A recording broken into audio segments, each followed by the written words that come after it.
हृदय रोगियों की बढ़ती संख्या और इसमें मरीजों को होने वाली तकलीफ और आर्थिक परेशानी को देखते हुए बिना किसी ऑपरेशन के मरीज को ठीक करने की तकनीक के लिए नागपुर के प्रसिद्ध स्वामी समर्थ हॉस्पिटल की ख्याति दिन ब दिन बढ़ती ही जा रही है। बाहर से नागपुर में आकर अपना इलाज करवाने वाले मरीजों की संख्या इसका प्रमाण दे रही है। स्वामी समर्थ हॉस्पिटल अब सिर्फ विदर्भ ही नहीं बल्कि संपूर्ण महाराष्ट्र में अपनी पहचान बनाने में कामयाब हो गया है। कंडिशन अशी आहे की एंजिओग्राफी केली मार्च महिन्यामध्ये आणि तिन्ही नसा जे आहेत चोकअप आहे। तर LED जी नस आहे ती 95% आहे आणि D1 जी आहे ती 90% आहे आणि RCA जी आहे ती पुन्हा 90% आहे। अशा प्रकारे या पेशंटच्या हृदयाला रक्तपुरवठा फार कमी होता आणि वरतून याच्या किडनीमध्ये सुद्धा प्रॉब्लेम होते। सिरम क्रिएटिनिन 2.8 पर्यंत गेलेलं आणि वरतून किडनी स्टोनसुद्धा होते यांना।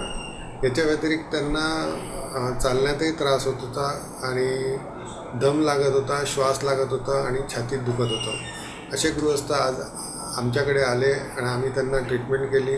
त्यांना आम्ही 35 मशीन्स सांगितले। आम्ही त्यांना दिवसातनं 2 सेशन्स दिले ECPचे, एक सकाळी आणि एक संध्याकाळी। आज ते आपला जो वरती मजला वगैरे आरामात चढून जातात आणि कोणत्याही प्रकारचा त्यांना त्रास होत नाही। आणि अशा क्रिटिकल कंडिशनमध्ये जिथे खूप रिस्क फॅक्टर होता, किडनी पॅरामीटर डॅमेज झालेले होते आणि त्याच्यामध्ये बायपास हे शक्य नव्हतं, अशा कंडिशनमध्ये आता ते व्यवस्थित होऊन आपल्या मार्गाला लागलेले आहेत आणि उर्वरित ट्रीटमेंट ते घेत आहेत। मला 3 ब्लॉकेज होत्या।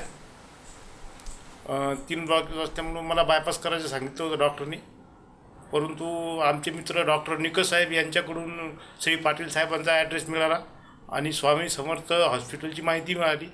लगेच आम्ही साहेबासोबत मोबाईलद्वारे कॉन्टॅक्ट केला।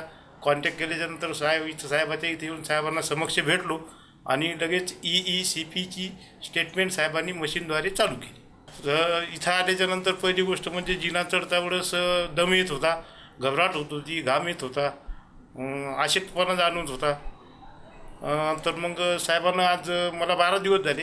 12 दिवसामध्ये ECPची स्टेटमेंट आणि TCAची स्टेटमेंट केली तर आज मला चढता वेळेस दम बिलकुल लागत नाही आणि 70 ते 75% आज रोजी मला आराम आहे।